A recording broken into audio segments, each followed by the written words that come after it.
Welcome to the Vision Driven Marriage Podcast. If you're struggling in your marriage, or maybe you're wondering if it's even salvageable, before you give up or before you let things get too hard, let us come alongside you and help you solidify your marriage. We offer biblical encouragement and insight to help you strengthen your marriage. We're so glad that you've joined us on the Vision Driven Marriage. It's good to have you with us today. And today we're going to be looking at coming together as one without losing yourself as an individual. And there's several different strategies that we think we can introduce that might help you be able to do that better. We're going to be talking about three different things, three different strategies. One is thinking of others as more important than yourself.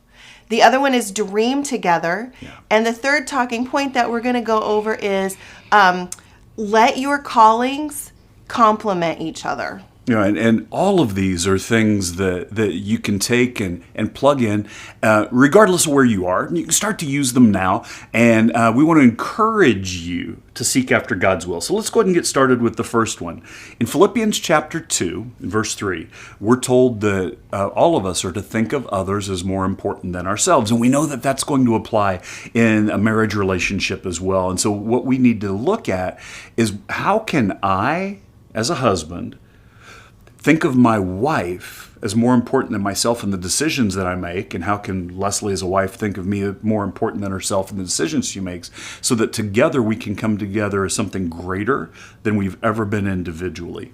I know that one of the things that it does in our marriage is it makes me feel like you have my back. Mm-hmm. Like that's the feeling. Like, I know he has my back, and I can always go to him, and he has my best interest at heart. That's kind of what that looks like.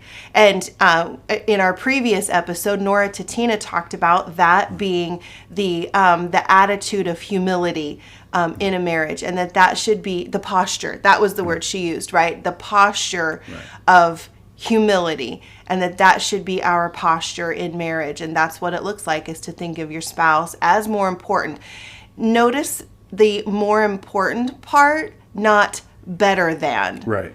You know, and I think that that's a clear distinction that needs to be made, is that when you're in that posture of humility, you're not talking about yourself being better than your spouse, or your spouse being better than you, because there's an equality in marriage, but it's that more important factor. Right.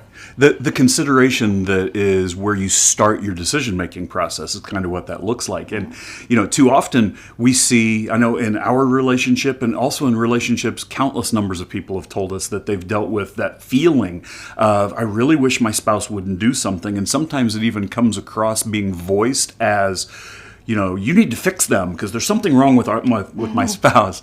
And when you take the approach of thinking of others as more important than yourself, and specifically thinking of your spouse as more important than yourself, instead of it being, you need to fix my spouse, it becomes, Lord, what can I do to consider where they are? What can I do to recognize what they're going through, so that I can do something that will truly not only help them, but help us as a couple? And just that attitude change, where we give our heart and our mind, not just our heart, but give our mind to God's will, allows us to come into the circumstances we're dealing with such a different perspective. And what it does is it fosters a relationship where you feel like you're heard. It fosters a relationship where you feel like there's a balance, that where before, if it wasn't that posture of humility, that attitude of humility, things feel really out of balance, because the spouse is acting out of self-centeredness, I guess is how you would describe it, right? Mm-hmm. So without that, when you have a posture of humility, there's this balance that you have in the relationship that just gives a married couple the freedom to explore and learn more about each other. It's a place where healing can happen, and it just gives a balance that's really good. Absolutely. And one of the things that can be a deterrent to that we want to encourage you to see, so that you can pray that God will give you the strength to overcome it, it's so easy to feel like I'm just responding the way my spouse responds to me. If they would think of me more often, it would be easier for me to think of them more often.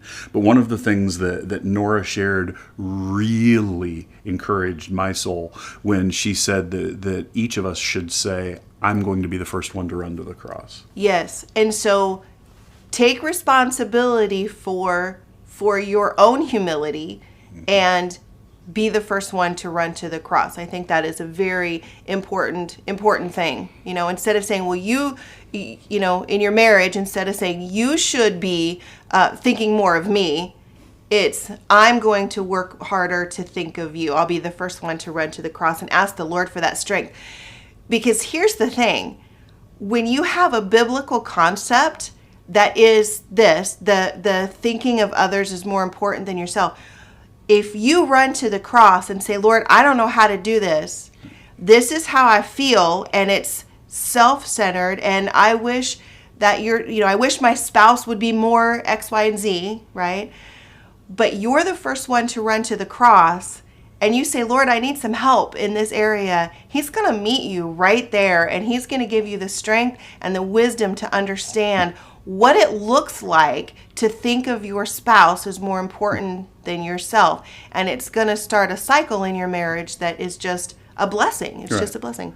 And so when you pray that prayer and God meets you where you are, he's going to equip you to be better able to meet your spouse where they are too, which leads us into point number 2. One of the things that can really be an encouragement, whether you are newlyweds or you've got some years of experience, is to dream together as a couple. And there's going to be 2 different ways that comes about. We'll start with dreaming together about the things that you already are doing that can be strengthened as a couple, or dreaming together about the things that you'd like to do together as a couple. I know when we were first married, one of the examples, as we were talking about this content, one of the examples that we brought up was really fun to remember. When we were first dating, even before we got married, we were dreaming together about where we would like to live and what our house would look like and how many children that we wanted. And we weren't actually defining it as if I were married to you or if you were married to me. But what we realized is that as we dreamed individually, this is what I, am looking for in the future as an individual. We realized that our dreams really matched up. Well, and very quickly then when I proposed and we were engaged and it transitioned from here's the things that I as an individual would like, it did become us dreaming together. We were talking about our lives together. And we did that for a long time early in our marriage. And then, of course, we had our 4 children. And there was a period of time where we did what was given to us, and we went along with what life was showing us. And we trusted God through all of that. But we weren't necessarily dreaming together the way that we should have been. Now, by God's grace, lately, we've been able to dream together again, where we look at some of the ministry opportunities that we've got and the places we'd like to go together.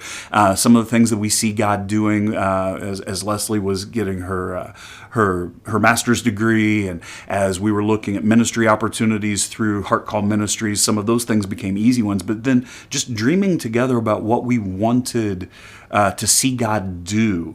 Once again, it reinvigorated something within our marriage that it's not that it was lacking before, but we were just going with the flow instead of dreaming together and asking God to bring us into his plans. Because when you have kids, and we had, little kid, when the kids were all little, you're so caught up in life and the demands of, having little children and, working 2 jobs, like he was working 2 jobs at the time. And it got really, really busy. We didn't have a lot of time to spend with each other. And so, but communication is really a key in that, because you have to be intentional about communicating those dreams. And one of the things that can crop up is when you have that feeling of, well, I don't care. And that's really a deterrent to dreaming together. And so if you're working on talking about, or one spouse is saying, well, here's what I'm dreaming of, or here's what I'd like to do, or whatever, and that feeling crops up of, well, I don't care, That's kind of a red flag. And I would take that to the Lord and say, okay, this isn't building unity in the marriage. This is something that's going to undermine unity in marriage. And Lord, I need wisdom, because this isn't something that's from you, because the Lord intends for us to have unity in our marriage. So if you have that attitude of it, that cropping up of, I just don't care, that's really a red flag to take to the Lord and ask for wisdom and for peace about. Now, there's still hope, because even if you're dealing with some of that apathy that Leslie just described, we know that scripturally we get to see something for all of God's people, that, without a vision, people perish. And we see that relationships can go through that same kind of a cycle. And so, the apathy and not caring, one of the things that does allow you to overcome it is dreaming together, having that vision together and seeking God's vision together. But there's a second way that we can dream together. It's not just about the things that we get to do, that we're already doing, that we want to see strengthened, or the things that we get to do that we haven't done yet. But also there's things that I get the privilege to do, that, God's shown me that I can do.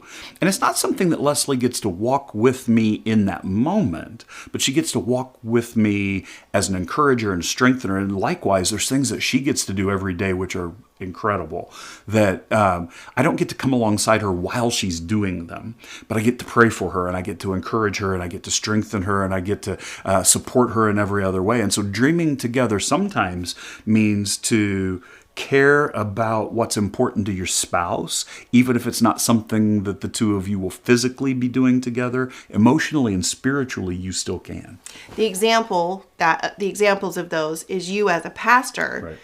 I don't, nor will I ever have the title of pastor, but I support you 100% in your role of pastor, right? Mm-hmm.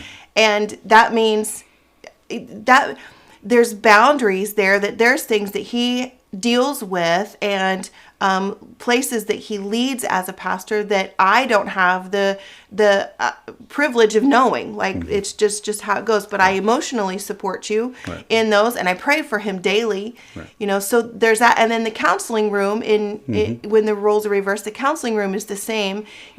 He's very, very rarely in the counseling room with me when I'm working with individuals. But he prays for that ministry daily, and he supported me wholeheartly when I sought to get the education that it took to become a counselor. And there was big sacrifices there too. So I had that dream as an individual. He has that dream as an individual, but we support each other in that dream. And so that's another way you can dream together, but it also leads us to our third point, because the third thing that we want to really encourage you to do is to let your callings complement each other. God has a calling for you. He's got things that he has prepared in advance for you to do.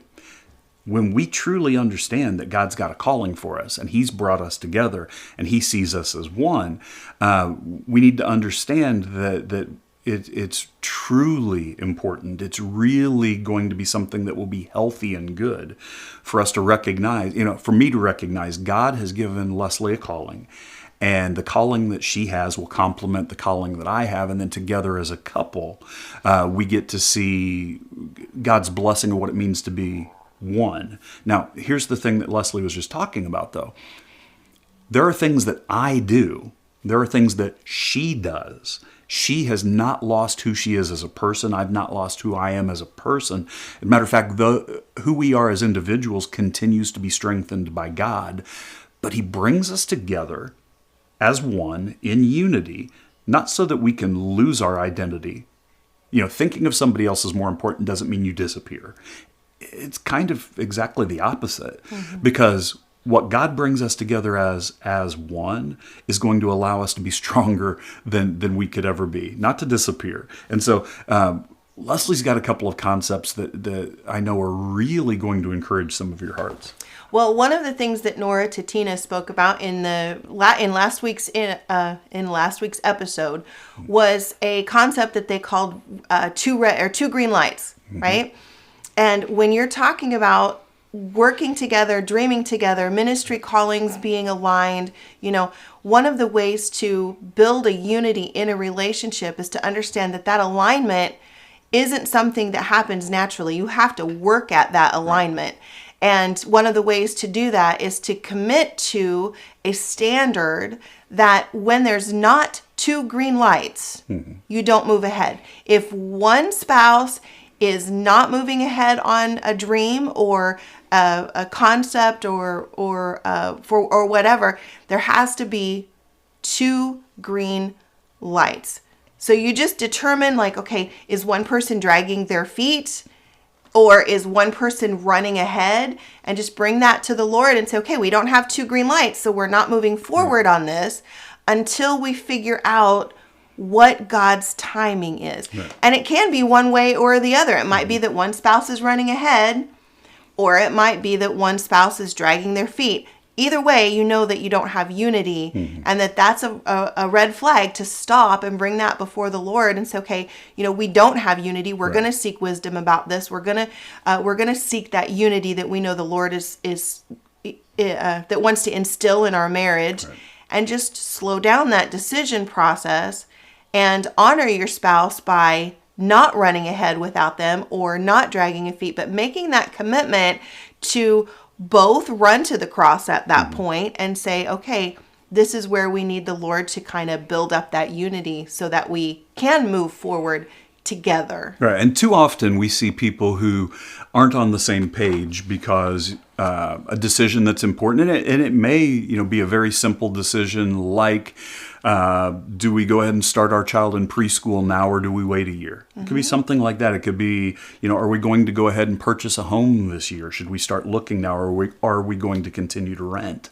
And, if one spouse says, absolutely, let's do this thing, and the other one says no, that's when you get what Leslie just described. But ideally, that should cause you to seek God's will. God's timing matters. God's timing is perfect.